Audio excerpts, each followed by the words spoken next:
बघा इकडे बघू शकता तुम्ही, मी पार्ले बिस्किट घेतलेलं आहे. 10-10 रुपयेवाली 2 पॅकेट घेतलेले आहेत मी इकडे. ही मिक्सरवर बारीक करून घेणार आहे मी बिस्किट.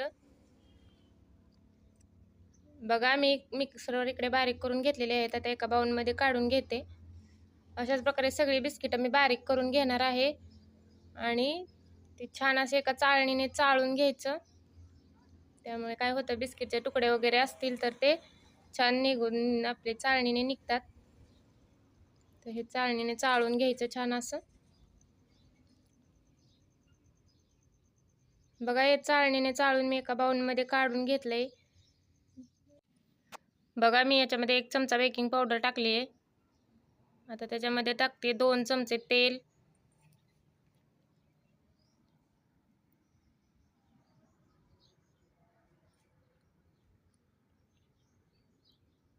तुम्हाला हवे असेल तर तुम्ही साखर पण घालू शकता याच्यामध्ये. तर हे आपल्याला दूध घालून एका साईडने फिरवून आपल्याला हे बॅटर तयार करायचं आहे. उलटा अजिबात फिरवायचं नाही. एकाच आपण ज्या साईडने फिरवतोय त्या साईडनेच आपल्याला हे फिरवून बॅटर ह्याचं तयार करून घ्यायचं आहे. अशा प्रकारे असं हलक्या हाताने फिरवायचं. थोडंसं दूध घालून आपल्याला बॅटर छान तयार करून घ्यायचं. तुम्हाला हवं असेल तर तुम्ही याच्यामध्ये पिठी साखर पण 2-3 चमचे टाकू शकता. त्यामुळे तुमचा केक छान गोड होईल. पण मी इकडे काही पिठी साखर घातलेली नाही आहे. बघा छान असं बॅटर मी आता इकडे तयार करून घेते.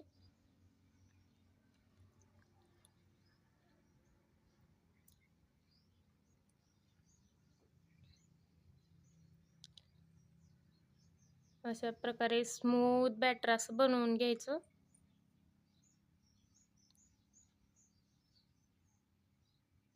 बघू शकताय आपलं केक बनवण्यासाठी बॅटर बनलेलं आहे. छान असं तयार झालेलं आहे. आता ह्याला एका कुकरच्या डब्याला छान तेल लावून घ्यायचं सगळीकडे असं छान असं. त्यावर ठेवायचा बटर पेपर. मी डब्याच्या आकाराचा बटर पेपर अगोदरच कापून ठेवला होता. त्या बटर पेपरवर पण छान तेल लावून घ्यायचं आणि त्याच्यामध्ये आपलं जे केकचं मिश्रण तयार केलं होतं ते टाकायचं.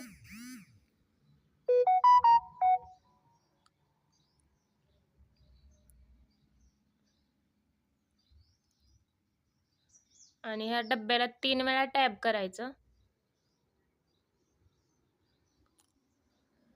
बघा एका पातेल्यामध्ये मी मीठ गरम करण्यासाठी ठेवलं होतं 5 मिनिटं. त्याच्यामध्ये एक रिंग अशा प्रकारची तुमच्याकडे नसेल तर तुम्ही एखादी प्लेट वगैरे पण पालती टाकून त्याच्यावरती केकचा आपला कुकरचा डबा किंवा तुमचं जे काही भांडं असेल ते तुम्ही ठेवू शकता.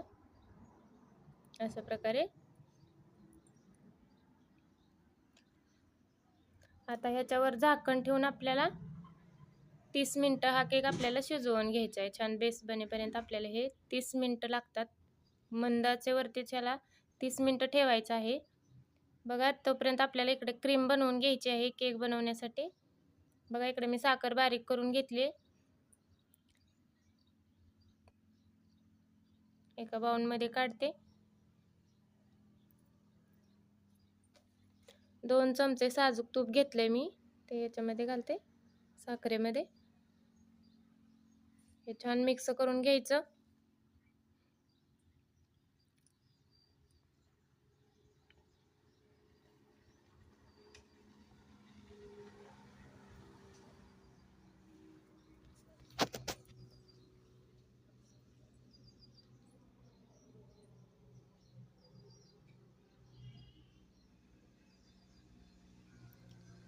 छान असं मिक्स करून तूप आपल्या साखरेमध्ये झालं, त्याच्यामध्ये थोडंसं दूध टाकायचं आहे आणि क्रीम बनवून घ्यायची आपल्याला. 2 चमचे इतपत दूध घालायचं आहे, जास्त नाही घालायचं. इथे बघू शकता मी एकदम थोडंसं घातलंय.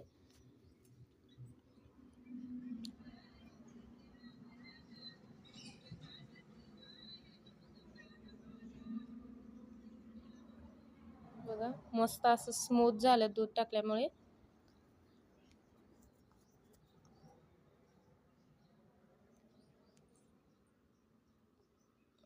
आता याला आपल्याला फ्रीजमध्ये ठेवायचं आहे.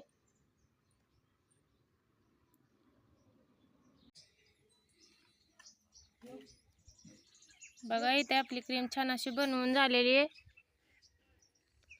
आता आपण 30 मिनिटांनी चेक करूया आपला केक शिजलाय की नाही ते.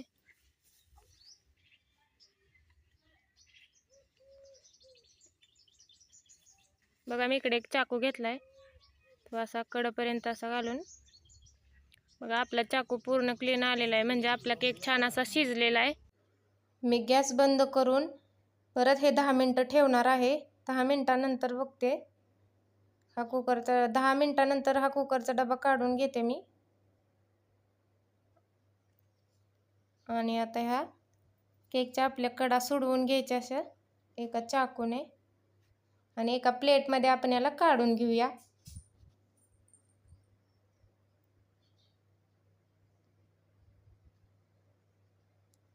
बघा अशा प्रकारे मी काढून घेतलं याला.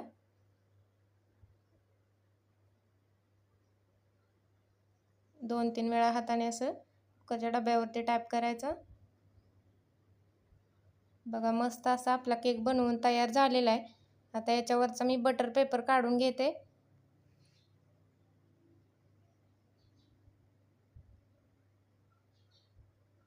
हलक्या हाताने याच्यावरचा बटर पेपर काढायचा. बघा इकडे मी सगळा बटर पेपर काढून घेतलाय. आता ह्या केकला सर्व करते असं. मस्त असा बेस आपला बनलाय केकचा. तर आता मगाशी जी क्रीम बनवली होती आपण साखर आणि तुपाची, ती मी याच्यावर घातली आणि छान अशी पसरवून घ्यायची केकवर. मी साखर घातली नाही, त्याच्यामुळे क्रीममध्ये आपल्या साखर आहे, त्याच्यामुळे मी साखर घातली नाही. तुम्हाला हवी असेल तर तुम्ही केकमध्येच बारीक करून घालू शकता. अशा प्रकारे छान अशी पसरवून घ्यायची क्रीम.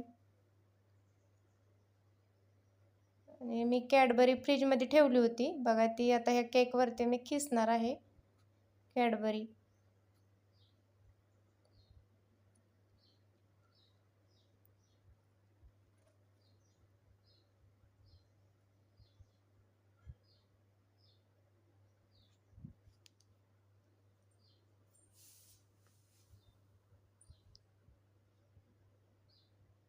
कॅडबरीचे बारीक बारीक तुकडे करून घेतले होते, ते पण मी याच्यावरती ठेवणार आहे केकवरती.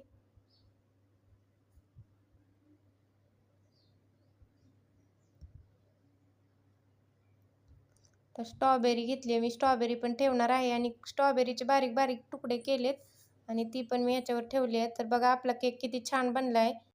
मी तुम्हाला हा केक कट करून पण दाखवते. याचा बेस पण खूप छान बनला आहे.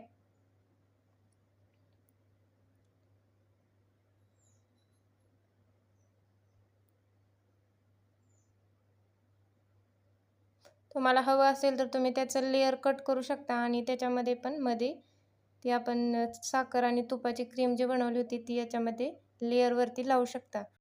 तुम्हाला ही रेसिपी कशी वाटली कमेंट करून नक्की कळवा.